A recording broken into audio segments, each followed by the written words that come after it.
Hello guys! After 3 years na gamit ko yung OEM, I decided na magpalit ng aftermarket air filter which is K&N brand. Yan guys yung part number 33-3045. So K&N, ito din yung gamit ko sa Jimny saka sa Vitara ko before. Tested dyan, maganda talaga na brand. So ito guys yung airbox no ng Fortuner ko na 2.8 liter Q variant. So since ito ay drop-in, so napakadali lang guys, 4 na lock lang yan. Pag tinanggal mo, yung lock, ayan na. Yan guys yung OEM. Denso brand yan guys no. So paper filter. Napakadali lang guys yung tanggalin. Yan siya. So, ito naman guys, comparison ng K&N versus ng OEM. So, makikita natin pag K&N talaga, which is mas madaling makapasok yung hangin.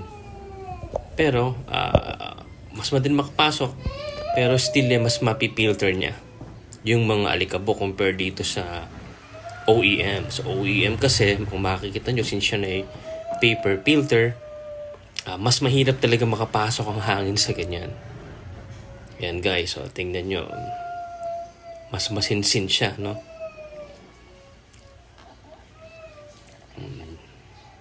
Mas mahirapan pumasok ang hangin. So, ina-expect ko na mayroon tong factor, no? Sa performance. May konting mararamdaman ka dito, especially sa arangkada.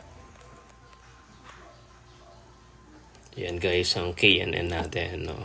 Tingnan nyo naman. So siguro to, depende sa gamit mo. After 3 months, huhugasan with dishwashing liquid, tapos patuyuin, and then lalagyan siya ng, may nilalagay dyan na oil para hindi masyadong madry yung filter. Kasi pag na-dry masyadong filter, hindi na magiging effective yon na pang filter guys. So ito naman guys, installation guide. Napakadali lang. So airbox, ayan guys no. Papasok mo lang yan na talagang dapat naka-fit ng maayos. So pag naipasok mo na yan, cover and then 4 na clip. That's it. Kompleto na yan guys. Yan, napakadali lang. No? Make sure lang na yung isang lock sa likod ay talagang maiipasok mo. Ayan. Yun. Yan guys, no? So, yun lang guys. See you next time.